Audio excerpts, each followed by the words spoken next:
Hello दोस्तों, मैं विपिन कुमार। आप लोगों को नमस्कार। मैं कह रहा हूँ दोस्त, आपने देखा होगा बीते दिन कि हमारे देश में ऐसी सरकारें हैं कि आप समझ नहीं सकते कि हमारे देश में क्या होने वाला है, कैसे क्या हो रहा है। किसी को कोई मतलब नहीं है। देश आ रहा है, बोले कि अंग्रेज से गुलाम था, पहले गुलाम था, गुलामी से आज़ादी हुई, अब हम लोग आज़ाद हैं, आज़ादी का 70-75 बरस हो गया, उससे कोई फ़र्क नहीं पड़ रहा है। हमारे देश में जितने भी नेता हैं, लग रहा है हमारे देश को लूटना चाहते हैं। हमारे देश में इतनी गरीबी है, फिर भी लगता है कि नहीं, ये गरीब नहीं है, और लूटना चाहते हैं और बेवकूफ़ बनाते हैं। नेता लोग को तो लगता है कि हम तो सबसे बड़ा स्मार्ट हैं, हमें कोई नहीं जानता है, हमें कोई पकड़ नहीं सकता है, हमारे बारे में कोई जानता ही नहीं। ऐसे लोगों को लगता है। पता नहीं आप लोग को कैसा लगता होगा। देखिए, अभी जो बीते दिन में हमारे देश में जो चुनाव हो रहे हैं, इसके पहले जो सरकार थी भारतीय जनता पार्टी की,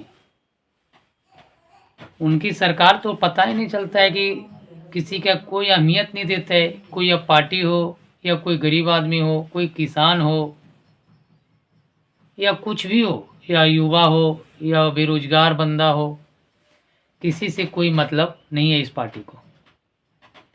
इस पार्टी में मैंने देखा, एकदम रियलिटी है दोस्त, मैंने देखा कि ये पार्टी बस अपने लिए जी रही है, अपने लिए जो काम कर रही है, किसी भी गरीब जनता, गरीब गुरबा, युवा, बेरोजगार, ये सब के लिए कुछ नहीं कर रही है।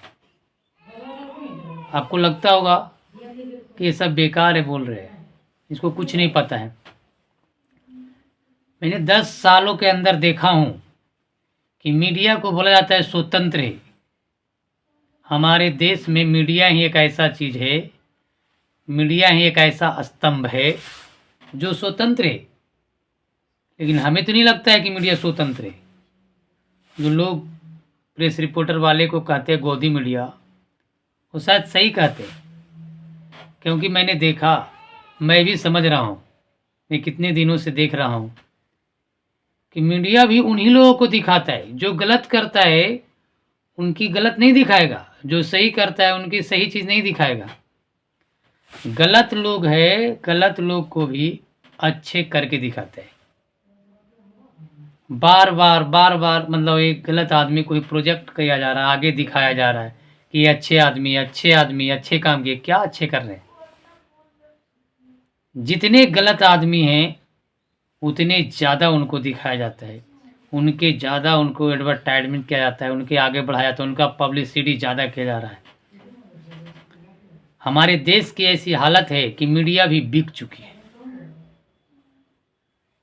हमारे देश में बाबा भीमराव अंबेडकर जी कहे थे कि जब हमें देश को चलाना है तो देश को चलाने के लिए हमारे देश को संविधान की जरूरत पड़ेगी। संविधान के बिना हमारा देश चल नहीं सकता। इसलिए दोस्त, हमारे बाबा भीमराव अंबेडकर जी और पंडित जवाहरलाल नेहरू जैसे बड़े बड़े दिग्गज नेता थे, सब मिलके कितना दिन लगा हमारे संविधान को बनाने में। बहुत लोगों ने, कितने लोगों ने कुर्बानियाँ दे दी, कितने लोगों ने बहुत चीज़ खोया जिसका हम तो जिक्र नहीं कर सकते। आप लोग खुद जानते होंगे कि हमारा संविधान का निर्माण कैसे हुआ, कितने बलिदाने गए, कितनी की जानी गई, कितनी की क्या गए, तब जाके हमारा ये संविधान बना। एक प्रारूप तैयार हुआ कि हमारे देश अब ऐसे चल सकता है। इस ढांचे पे हमारा देश अब एक अच्छी प्रगति पे जा सकता है। जब हमारा संविधान बना था तो हम जनता को, हमारे पूरे देशवासियों को बहुत खुशी हुआ था कि हमारे देश में भी संविधान बना है, हमारे देश में भी कुछ नियम कानून कायदे बना है जो कि और सब देशों की अपेक्षा काफ़ी अच्छा है, काफ़ी मजबूत है, काफ़ी अतुल्य है और स्वाभिमान है। आप जानते होंगे कि ऐसे ही हमारे देश के संविधान की जो गिनती पूरे वर्ल्ड में एक पायदान पे होता है कि भारत देश का संविधान अतुल्य है, भारत देश का संविधान बहुमूल्य है। ऐसा संविधान किसी देश का नहीं है। ये हम नहीं कह रहे, ये हमारे लिखित संविधान, हमारे इतिहास, हमारे बाबा भीमराव अंबेडकर जैसे जैसे लोग, इनके जैसे जैसे कितने लोग थे, इतने अच्छे अच्छे लोगों ने मिलकर हमारे संविधान को बनाया। आज उसको पढ़ के, उस इतिहास को जानकर ये जानकारी मिलती है हमें कि हमारा देश का संविधान और सभी देशों की अपेक्षा सबसे अच्छा है और हमारा देश इसलिए सभी देशों में अच्छा गिना जाता है। ऐसे ही नहीं, हमारे देश का नाम धर्मनिरपेक्ष राज्य पड़ा है। कुछ तो है, कुछ तो हमारे देश में है जिसके कारण हमारे देश का नाम धर्मनिरपेक्ष राज्य पड़ा है। धर्मनिरपेक्ष देश का मतलब क्या होता है सब लोग जानते हैं, सब नेता मंत्री सब जानते हैं, लेकिन जानबूझ के धर्मनिरपेक्ष को तोड़ा जाता है, हमारे संविधान को तोड़ा जाता है, हमारे संविधान को मिट्टी में मिलाने का प्रयास किया जा रहा है। हमारे देश में ऐसी स्थिति है मेरे दोस्त। मैं अपने YouTube चैनल के माध्यम से अपने सारे देशवासियों से ये कहना चाहता हूँ कि मैं भी एक बेरोजगार युवा, मुझे रोजगार नहीं मिला, मैं तब से ही बेरोजगार में ज़्यादा हुआ हूँ। मेरी एज जब 2014-2009 में शासन चल रहा था कांग्रेस का, तो मैं लग रहा था कि मुझे रोजगार मिल जाएगी। सरकार में जैसे मेरा एज हुआ तो बीजेपी का शासन आ गया। अब लगा कि नहीं, मोदी जी आए तो बहुत अच्छे अच्छे सपने दिखाए, लगा कि इतना करोड़ पैसा, इतना करोड़ रोजगार, इतना करोड़ नौकरी, अब तो हमें कोई नौकरी से, कोई रोजगार से कोई नहीं रोक सकता। एकदम रियलिटी है दोस्त। आपको लगता होगा फेक बातें हैं, कि बनी बनाई बातें नहीं, एकदम रियल बता रहा हूँ, फैक्ट है। लेकिन आज 2023-24 आ गया, मुझे कुछ नहीं हुआ, मैं जैसे था वैसे ही रह गया। मेरे जैसे जैसे कितने लोग हैं जो अभी तक उसी लाइन में लगे हैं कि कब मुझे भी कुछ रोजगार मिलेगा, आज तक नहीं मिला। मैं हताश हो गया, परेशान हो गया। मैं देखता हूँ, मैंने हिम्मत किया कि मैं बोलता हूँ कुछ अपने YouTube के ज़रिए, आप लोग को बताना चाहता हूँ। आप लोग विश्वास नहीं करेंगे, या विश्वास भी, कितने लोग विश्वास भी करेंगे, लेकिन रियल बात है। आप अगर जानना चाहेंगे, आप अगर समझेंगे, आप अगर दिल से बात को सुनेंगे तो विश्वास ज़रूर करेंगे कि सच्ची घटना है। इसलिए मैंने YouTube चैनल बनाया हूँ और YouTube चैनल के माध्यम से जो सच्चाई होती है, जो हमारे देश में होना चाहिए, जो गलत होता है उसके बारे में कभी कुछ वीडियो में डालता हूँ और मैं प्रयास करता हूँ कि हमारे सभी लोगों तक हमारी आवाज़ पहुँचे, उनको जाने कि बात आखिर है क्या, सही में हमारा देश गड्ढे की ओर जा रहा है या गलत अफवाहें हो रही है। हमारे देश में अभी जितनी बेरोजगारी है दोस्त, हमें नहीं लगता कि 70 साल पहले भी इतनी बेरोजगारी थी। जितनी महंगाई है, हमें नहीं लगता कि इसके 70 साल पहले जो मोदी जी बोलते हैं कि 10-20 बरस पहले इतनी महंगाई थी, नहीं थी। आप भी खुद अंदाज़ा लगाइए कि क्या इतनी महंगाई थी? नहीं थी। आप लोग भी खुद सोचिए, जिस तरह से देश चल रहा है, क्या इस तरह से सही है? संविधान को झकझोर किया जा रहा है। संविधान को कौड़ियों को भाव समझा जा रहा है, जबकि संविधान को हमारे देश की आत्मा कहा जाता है। संविधान को तोड़ा जा रहा है। जब इनको विरोध में, जब इस सत्ताधारी के विरोध में कोई लोग खड़ा होता है कि भाई ये गलत है, ये कर रहे हैं जो गलत है, तो इनको जेल हो जाता है, या तो इनको नौकरी में हैं तो इनको नौकरी से निकाल दिया जाता है। ऐसे हालत है हमारे देश की। सच है दोस्त। इसलिए हम हाथ जोड़कर आप लोग से प्रार्थना कर रहे हैं कि आप लोग देश को बदलिए। इस बार सत्ताधारी को बदलिए, जो हमारे देश को चलाने वाले हैं उनको बदलिए, और आप लोग से ही बदला जा सकता है। अभी अभी आप एक दिन पहले सुने होंगे कि दिल्ली के मुख्यमंत्री हैं अरविंद केजरीवाल, उन्होंने मोदी जी के बारे में प्रेस कॉन्फ्रेंस करके कुछ बोल दिए। उनके पीछे ऐसा ईडी लगा दिया गया मेरे दोस्त, कितने साल से भी लगाया जा रहा था। आखिरकार उनके ऊपर छापा पे छापा, ईडी, सीबीआई, अनेक इंस्टीट्यूटों का इस्तेमाल करके उनको, मैं जो सुना हूँ कि फंसा दिया गया। बताइए, ऐसी हालत है। कौन लोग बोलना चाहेगा दोस्त? कौन लोग चाहेगा कि हम खुद अपनी जान को कटघरे में डाल दें? हमारे देश डरी हुई है। हमारी देश की जनता तो नहीं ना डरी है। आप तो जनता हैं, आप मत डरिए, आप आगे बढ़िए, और आगे बढ़ के ऐसे जो अंग्रेज की तरह जो शासन चला रहे हैं उनको जवाब दीजिए, और उनको बता दीजिए कि हम जाग गए हैं।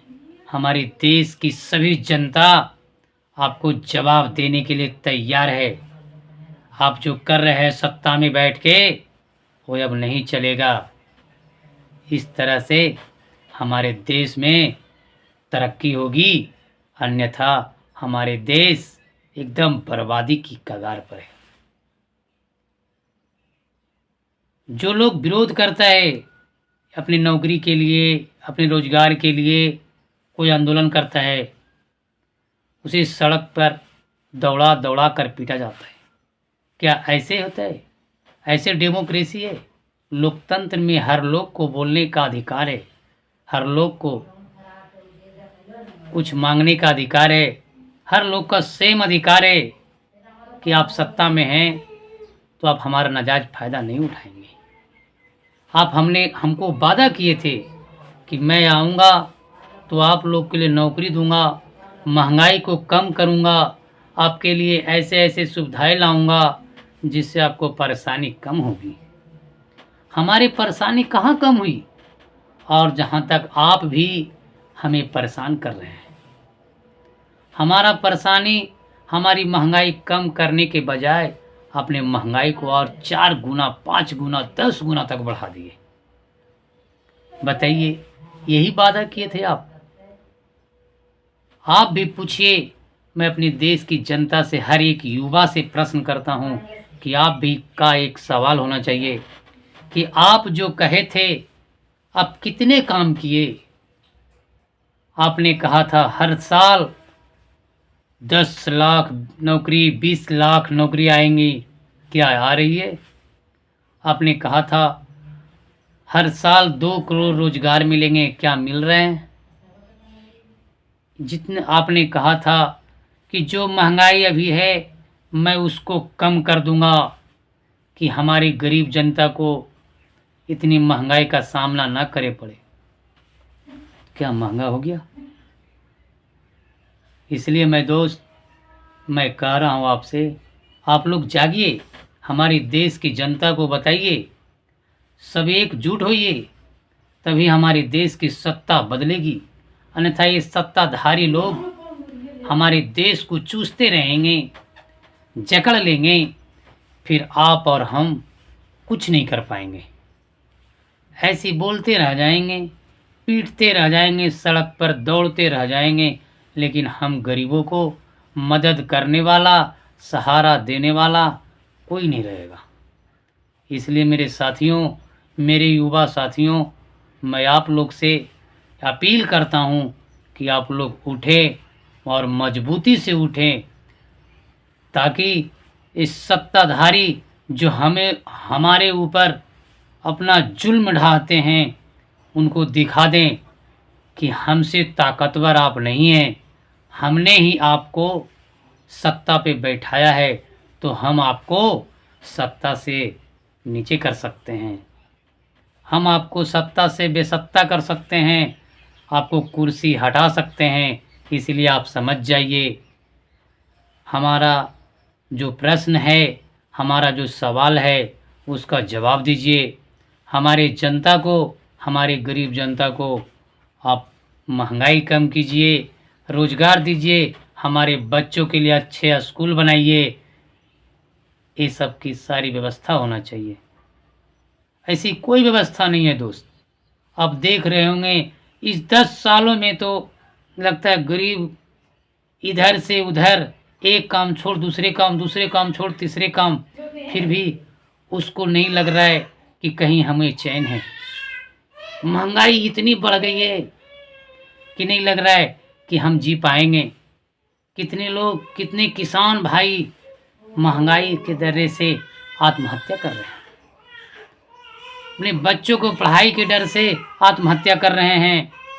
किसी का बेटा पढ़ नहीं पा रहा है अच्छे स्कूल में, किसी की बेटी अच्छी शिक्षा नहीं ले पा रही है, किसी की बेटी सुरक्षित नहीं है इस देश में, और कहते हैं हम शासन कर रहे हैं। क्या आप शासन कर रहे हैं साहब जी? ज़रा हमारे देश की जनता को बताइए, और बताइए कि कैसे हमारे देश में शासन चल रहा था, जिसको आप लोगों ने मिलकर बिगाड़ के रख दिया है। संविधान को तोड़ और जोड़ कर रहे हैं। इसी से हमारा संविधान को छेड़छाड़ जब करने लगे, तो लगने लगा कि अब देश में डेमोक्रेसी खत्म हो गई है। जब आपको ऐसा लगने लगा कि नहीं, अब सब चीज़ हम ही करेंगे, संविधान को भी बदल देंगे, जो बनाया गया है उस सब कानून को नहीं मानेंगे, फिर से एक नया कानून आएगा। क्या ऐसे में शासन चलेगा? हमारे देश रोजगार में नहीं है, हमारे देश का आर्थिक स्थिति खराब है, हमारे 70% जनता किसान हैं, और आप उन्हें रोजगार कहाँ से देंगे? इसलिए मेरे भाइयों, आप लोग से अनुरोध है कि आप इस वीडियो को ज़्यादा से ज़्यादा देखें और शेयर करें। अगर अच्छा लगे तो कमेंट करें। इसलिए जय हिंद, जय भारत।